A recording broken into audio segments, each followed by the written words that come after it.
everybody, and welcome back to OMB Reviews. I am the critic who is a cynic, hoping well, and today we're doing a box office breakdown for this past weekend, which saw the Beyonce movie, Renaissance, a film by Beyonce, get the number one spot at $22 million. And let's just be honest, this is pretty sad with the current state of movies that a concert film is what is making the number one spot, getting the number one spot at the box office. But also interesting that when you look and compare the numbers of the Beyonce film to what the Taylor Swift film did, it is interesting to see the discrepancy between those two. And so we'll try and look at those numbers as well as to see who is actually going to be the biggest box office and the bigger box office draw. Again, if you were to ask me just a few years ago, I don't really pay attention a whole lot to music these days, and so in my head it seems like Beyonce is a much bigger name, but hey, looks like that crown might actually be going to Taylor Swift instead, if these numbers are any indication. But of course, we'll talk about that more, and also talk about how, when it comes to the numbers for Godzilla Minus One, as many of you know, I have been a very major proponent of this film since I got to see the early fan screening in IMAX on Wednesday. Very big fan of the movie, want more people to go and see it. Sadly, it did not beat out a film like The Hunger Games in its, third week of release, unfortunately, but it actually still did better than what had been anticipated, getting into the double digits. And for a film like it, it's not really all that surprising that it did not do any better. And again, it comes down to the fact that the film had the English subtitles, and unfortunately, a lot of American audiences, North American audiences in general, just do not like those kinds of movies, or not really drawn to them, especially if there are not really a whole lot of options as far as having even the possibility of a dubbed version. I understand that to a certain extent for those that maybe have issues reading text on screen. However, as far as those that do not, come on, team sub all the way. Gotta always watch myself with that one. Anyway, before we get further, please make sure you smash that like button, light up that fire button if you're watching over on Odyssey, and smash the rumble button as well. And also make sure that you are subscribed to the channel with that bell notification on. That way you know every time a video or live stream goes live on the channel. So let's go ahead and talk about Renaissance, a film by Beyonce, getting a $22 million opening, fueling, as it says, a $95 million December weekend. And of course, Tony, good friend Tony over at Deadline, is going to try to spin this as being much more positive than what it actually is, and we'll hear exactly what he says. He says, AMC's second concert film, Renaissance, film by Beyonce, though clearly front-loaded in its previews Friday with a Saturday tumble of 48%, $6 million, remains solid enough to hit $22 million opening per industry sources. AMC is calling the weekend at $21 million, and so they're actually, interestingly enough, calling it underneath that. Then again, some studios and distributors will call in underneath, so that way when the actuals come in a little bit higher, it seems that much more impressive. For a movie opening during the listless first weekend of December, and here again, I always love when Tony comes up with these random records and these random weekend events type things where he's like, well, hey, for a kind of weekend like this is amazing. Even though anyone who is going to be honest will tell you, if a film is really good, it doesn't really matter when the film actually comes out, people will end up actually going to see it. So I just, again, always, every time he brings these things up, I'm not going to lie, it does trigger me just a little bit, but it's more of just because of an annoyance, and it's just something that's just not, being based in reality. That's fantastic, he says, not far behind Tom Cruise's, here's the reference point he makes, not far behind Tom Cruise's 2003 The Last Samurai, which still holds the record for the weekend in $24.2 million. So I just... Again, that's the kind of number, and that's the kind of he's saying that, it almost beat the record of The Last Samurai in 2003, which he knows needs to be adjusted for inflation because the number of tickets that was actually sold to that 2003 Last Samurai is a lot higher than what it would have been for the Beyonce film, especially if there is any similarity between the increased ticket price as there had been for the Taylor Swift film.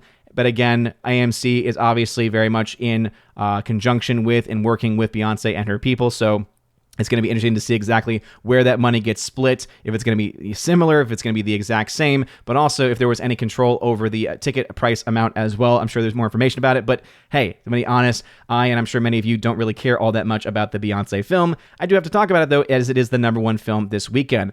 I did also want to point out, saying that as of the other day, this was what was being projected, so Renaissance was expected to get $24 million, so it's actually falling right in line with that.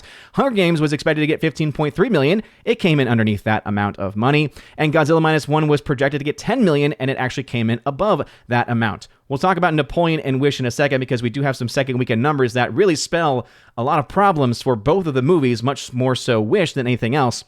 But I just wanted to also mention that point up front. Going into the weekend domestic chart, because we love charts here at OMB Reviews on thenumbers.com. As you can see, Renaissance getting $21 million is what's being reported by AMC. At 2,500 screens, that's around $8,200 per screen. So not the best numbers that we've seen as far as a per theater ratio, but obviously for the weekend, it is taking the number 1 spot. The number 2 spot going to The Hunger Games, The Ballad of Songbirds and Snakes. Not a terrible drop-off, I will say. So even though it came in underneath the projections that they had going into the weekend, the fact that it's only a 50% drop after it had a extended release schedule, after the holiday frame where it did very, very well over that Thanksgiving break, having a 50% drop in this way actually is a pretty strong indicator. The film is actually getting close to breaking even just on its own, without even taking into considerations the behind-the-scenes stuff where the film's break-even point is actually a little bit lower because of the way they finance the film. That all being said, it's going to become a moot point because the film is moving towards profitability, though I still bring up the caveat that as far as a comparison to the other films in the franchise, it is still far, far removed from even the worst performing of the entire Hunger Games franchise. So it's still hard for me to see you justifying, restarting a franchise or trying to restart a franchise or whatever plans that they might have going forward. I don't know if there's other prequel books that have been written or being planned to be written or what the deal is with those things. But again, hey, they're making their money back. Lionsgate's going to make some profit off of this as well. So kudos to them. That's always a good sign and always a big win for them. But one has to kind of wonder, right? One has to kind of wonder if the film actually had been good, if it could have possibly have reached the heights of what we saw with the previous Hunger Games films. Coming in the number 3 spot, makes me very happy to see this in the top 3 at the very least, and that is Godzilla Minus One, which came out at over 2,300 screens. So the fact that that movie actually had a higher per-screen ratio than the second-place film, Hunger Games, makes me quite happy. Also, it means that there's still a lot of people who are going out to see this movie, which, again, if you've not seen it yet, highly recommend it, even if you can't see it in IMAX or in Dolby, right? Obviously, those premium formatted screens are going to be a better viewing experience, but this film deserves to be seen on the big screen. And there are some genuinely terrifying moments in this film that none of the other Godzilla films, I feel, ever have really been able to match. I'm in the process of watching Shin Godzilla, about maybe a third of the way through that, and it's had some moments, kind of, but it also seems to have some of the campiness as well, at the very least with some of the character design choices of the Godzilla in that movie.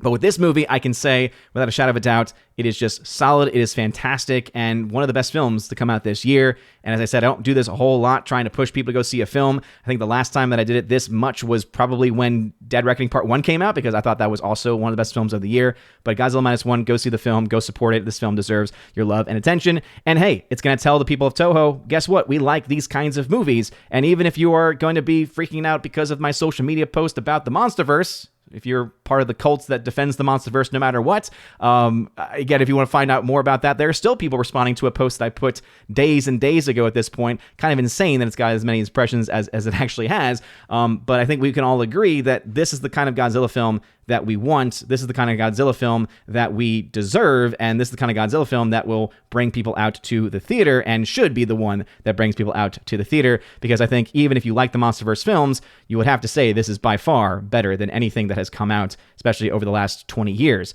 Talking about Trolls Band Together, dropping another 57%, so again, pretty steep drop there, but as I said, this kind of movie with this kind of release, we'll have to wait and see, of course, where the numbers actually fall. Wish fell from the number 3 spot to the number 5 spot, only 2 weeks out, and it's already dropped 62%.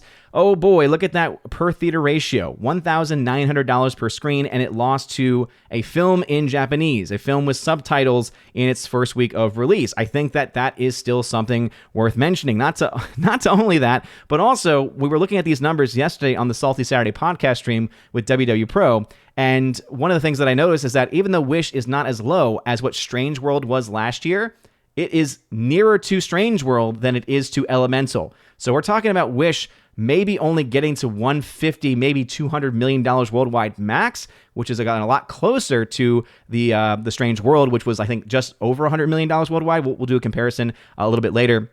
But still, the fact that it's there and not anywhere close to like the 400 or so million made by Elemental earlier this year, that is, I think, a pretty bad sign for them, especially since this is, again, their 100th anniversary film. This should have been one of the biggest things to ever happen in the entire history of Disney, and instead, it's just a bad movie I think the best arguments that I've heard for it make it a mediocre film at best, but definitely not a movie that people are wanting to bring their kids to go and see, especially because I think a lot could be said about the whole concept of the granting of wishes and some of the other things they decide to do in the midst of the story that just, again, I would much rather let my kids, especially my son, watch something else at home rather than go out and see this type of film.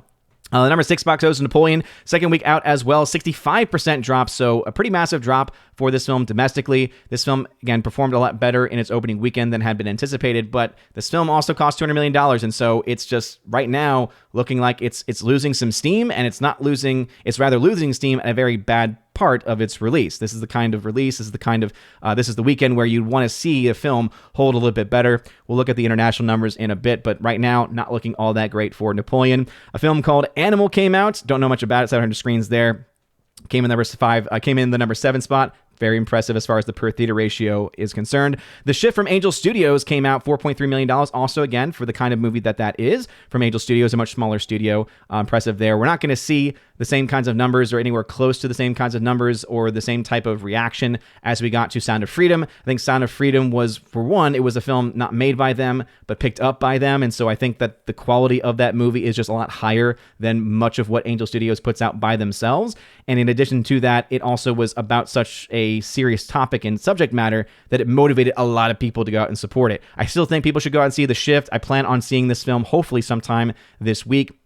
But again, just wanted to put that out there as far as how this film is doing in comparison to that film. And it's, again, doing okay right now as far as a release is concerned from Angel Studios. Silent Nights, the film from Lionsgate, which apparently deals with the concept of a character not speaking for the majority of the movie or something like that. I think it was Chris Gore and Film Threat. They put out a review saying, does the gimmick work? I haven't actually watched that review yet, but I've heard mixed things at best, really. I haven't heard anyone love the movie. I have heard some people hate it and some that are kind of mixed on it. If you want more reactions to that movie, go check out Criticless.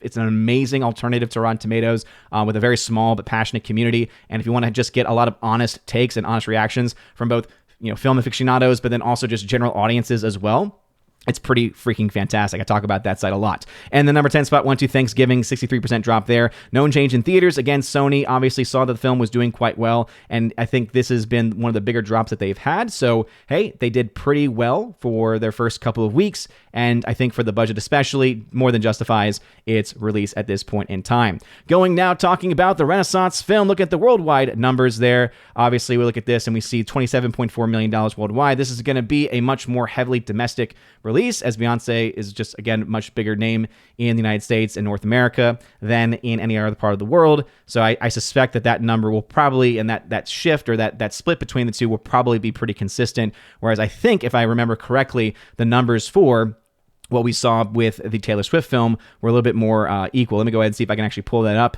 so that way I can keep myself honest there. So let's see. No, there was a similar kind of split. Yes. So Taylor Swift Eras Tour had $178 million domestically by the end of its run, $70 million internationally. So we are seeing that kind of split that we could definitely see similar numbers there. But as far as the opening weekend goes, look at that. $92 million for Taylor Swift's Eras Tour, $21 million.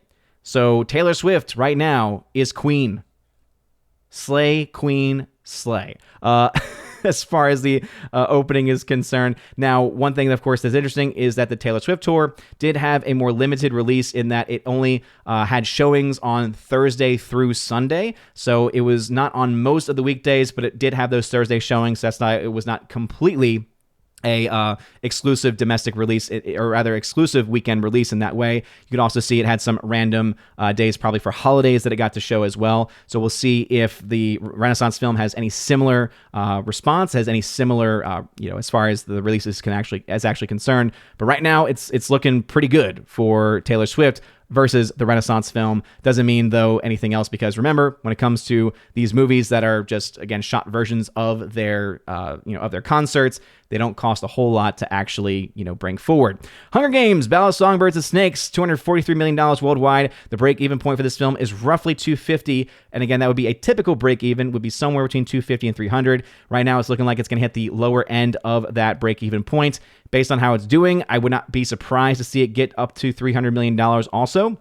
But again, the fact that this film is definitely nowhere close to the other films in the franchise, I do still think is something that is worth actually talking about if you bring up the franchise films themselves. As you can see, Ballad of Songbirds and Snakes, $44 million opening weekend, versus the unadjusted numbers, well over $100 million for every other Hunger Games movie. Domestic total, right, $281 million was the lowest, and that was the last film that came out in 2015. Something tells me that this film is not going to be able to get to that amount, nor is it going to get to the $600 million that was the lowest as far as the last Hunger Games film. So again, doing well for itself, making its money back and making some profits, especially with how they financed the movie, but still nowhere close to anything else on this list. Godzilla Minus One, $34 million. This film had already had its Japan release, where it had made $23 million, and so it's going to be interesting to see how this film does down the stretch. Obviously, we look at $34 million, and we think for a film that only costs $15 million, this movie has almost already made its money back. I think I've heard some people say they suspect the film maybe cost closer to $20 million. Even if it was that, the movie is still incredibly impressive for the types of effects they have for that price.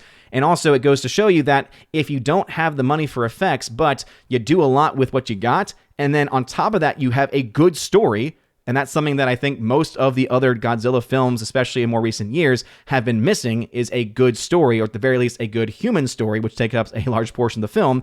This movie actually has it. And so I think that that ultimately will be a good sign. And I think that we'll ultimately see as well that this film will do much better than I think initially anticipated. To give a bit of a comparison here, I think Shin Godzilla would probably be the closest, since the MonsterVerse films are obviously in a very different light, a very different way. Shin Godzilla got 2016 release. This was also a time when you didn't really have a whole lot of releases here domestically either, but that film made around $75 million. $73 million was the international, so I think that we might have a chance for Godzilla Minus One to probably do a lot better. As you can see, a lot more theaters, a lot more people were able to see Godzilla Minus One versus Shin Godzilla, so hey, very, very impressive numbers to see there. Very happy to see this number and very happy to see the film make its money back. And I will go ahead and say that obviously box office wise, the MonsterVerse films clearly have dominance, right? They clearly do much better. But the films themselves, especially compared to the amount of money spent on said films, don't look nearly as good, don't look anywhere close to as good as what Godzilla Minus One does, and absolutely do not have anywhere near as good of a story as Godzilla Minus One has. They're just not great films. You can still enjoy them, of course, but again, I think that comparison makes them pretty clear. Trolls band together, $160 million in this point in time. We'll go ahead and just try to pull up the Trolls franchise to give a bit of context here. So obviously, the first one was the only one that actually got a theatrical release in a normal circumstance. It made $343 million worldwide. Right now, we're seeing Trolls band together at around $160 million worldwide. Probably not going to have enough to get to the heights of the first movie, especially since those numbers are unadjusted. But remember, Trolls World Tour was a film that came out over COVID, and so obviously that film took advantage of PVOD sales. And so again, the film doing okay for what it is, but obviously could be doing a lot better. A film that's not doing anywhere close to where it should be doing, though, is Wish. Hasn't even gotten to $100 million, right? Remember, this movie is a Disney animated film that came out over Thanksgiving, and it has yet to, after 2 weeks, to get to $100 million in total. This is a film that may not get to $100 million domestic, may not even get to it internationally. I think by the time it ends, because its international release is going to be slow-rolled like Elemental was, has a higher chance of doing better down the line, down the stretch. But the fact that the film's already seeing massive drop-offs domestically, I don't think it's going to be a possibility at this point based on the numbers that we're seeing. The Shift, $4.3 million again. Fine for what the film actually is, but obviously definitely not anywhere close to some of the other films as far as the actual numbers are concerned. And then Silent Night, $3 million there, again, doing okay. Going to the actual box office charting, we love charts over here at OMB Reviews. I can see Godzilla Minus One at $15 million of a budget, break-even point roughly $22 to $37 million in total. This film has already made $34 million, obviously with a lot of that coming from its initial release in Japan. But yeah, right now things are looking pretty good for this movie, and so this film likely going to be able to not only break even, but make profits, and we'll have something to say about that next weekend, but because it did have its early release in Japan, won't be able to make any actual hardline projections as we can with most other movies that have a typical release schedule. But it's doing very, very well and definitely overperformed, which is good to see. Renaissance, there is no projected budget for this movie. I suspect it probably costs something around the amount of money that the Taylor Swift film cost, which was around $15 to $20 million. So Again, it's going to do probably enough to make its money back in that capacity, but not anywhere close to what Taylor Swift's film did with $250 million worldwide. The Shift right now, based off of a projected budget of $6.5 million, is doing okay. Right now, it's around $7 million in the red. Let me go ahead and update this part of the chart. Actually, right now, it's made 0.7 times its budget, so definitely could be doing better, but these are the kinds of films from Angel Studios that tend to have a little bit stronger holds down the line. Still waiting to hear some people's thoughts on The Shift. I've heard a couple people say that it was good, but obviously when it comes to movies like that, they could also be hit or miss. We can make some projections on two films, and those, of course, would be Napoleon and Wish. Starting off with Napoleon, making $136.6 million in its second week of release means I'm projecting it to make somewhere between $195 and $273, based off of typical historical standards. But that would ultimately mean the film will probably lose somewhere between $180 and $140 million. Right now, around $218 million in the red. So even though it had a much stronger than expected opening weekend, especially domestically, it's just not making that much money. And films like this tend to struggle down the stretch, or just tend not to make as much money because they're longer. They're not nearly as bringing enough people out, and also it's gotten some pretty mixed reviews. So I think that that's probably going to be holding it back. But we, of course, will continue to follow that film. One movie that I'm pretty confident about to say I think it's just not going to do anything down the stretch is Wish. Right now, with $81 million after 2 weeks of release, I'm projecting between $116 and $163 as its end total. And based on the drops that we're seeing, we might get to, it might actually be a lot closer to this minimum projection. That would also mean, based off of the reported $200 million budget, $230 to $200+ million in financial losses for Disney. Disney has had so many losses this year. We're talking about now multiple releases, and this was true even before this movie, of well over $100 million in those actual losses themselves. Let's see if we can go back a little bit to, again, some of the biggest losses of the year have been coming from them as a studio. Let's see, that was The Flash. Let's see if we can find Little Mermaid. Little Mermaid had been one of the better performers for them this year, and guess what? That film still ended up losing about $100 million in and of itself. If you go back to Guardians of the Galaxy Volume 3, that's the only win that they have, and even in a best-case scenario, maybe made $130 million in net gain profit, but then that all gets wiped away when you just compare it to all of the other flops that they have had so far this year. We especially want to look back to a movie like that of the Indiana Jones film, right? With that movie losing hundreds upon hundreds of millions of dollars in the overall projections. Let me see if this is the one right here. No, that's still The Flash. My brain can't see it. Indiana Jones. Remember that this movie is projected to have cost around $400 million, right, based off of some estimates. So that film was around $370+ million in the red as far as financial losses are actually concerned. And so even though Wish right now is not going to be the biggest financial loss for them, it is going to be still one of them. And we're talking about the film and the studio itself probably having close to $1 billion in losses just from their films this year. When you only have one major film that has an even slight argument to say that it made money or that it broke even, but every other film that you've had has not just lost money, but lost well over $100 million, there is just no way of really being able to spin that in any sense to be a victory. So yeah, they're in a lot of trouble right now. And as I mentioned with Wish, and we'll go ahead and let this be the last thing that we talk about today, this film is doing so poorly that we're starting to see the film actually end up being a lot closer to that of Strange World from last year. So let's go ahead and compare that. We'll adjust for inflation on here too. Remember, Strange World was such a massive disaster. The film did not get to $100 million worldwide, right? So we're not seeing those kinds of numbers as far as totals go. But at the same point of release, Wish at $41 million, Strange World was at $25 million. Strange World was a brand new property, came out, obviously it came out a year ago, and this was a film that was just a very hard sell in and of itself, right? Wish, 100-year anniversary, they've had so much time to try to build this up. They tried to make it about the star, which is such a huge part of Disney's history, and the fact that this film is only doing maybe barely 2 times as well in the domestic market, whereas a film like Elemental came out earlier this year at $65 million at the same point of release. That means that right now Wish is tracking much closer to Strange World. So whereas Elemental was able to get to $486 worldwide, this movie, as I said in the projections, maybe $150, maybe max $200 million worldwide by the end of its release. So we're looking at, again, maybe twice as much or a little over twice as much as what Strange World did. And it's a lot worse to be closer to Strange World, especially in your dailies. Remember, first Monday, it dropped under $1 million. Strange World had done that, right, had done a lot worse, but still had done that. Whereas a film like Elemental, $5 million in its first Monday.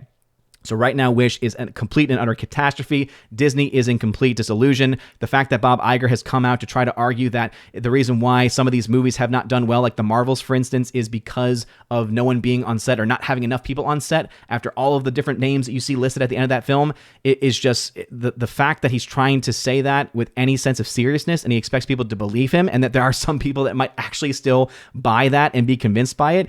It's just insanity right now. Again, they are bleeding money, and hey, couldn't happen to a nicer studio as the Marvels right now. For those wondering, that film, it's getting close to $200 million worldwide. So, hey, it still has a chance of crossing 200 million. Still going to be a $200+ million flop by the end of the day, though. So anyway, those are the numbers for the weekend. What are y'all's thoughts? Have you seen any of these movies? Seriously, go see Godzilla -1 at the very least, because it is well worth your time. Anyway, thank you all for watching. If you like this video, smash that like button. A lot at that fire button. I see smash the rumble button as well. And again, make sure that you share this video out as well. It helps with the algorithm. You guys are all amazing and beautiful people. Have a wonderful rest of your day. And as always, God bless.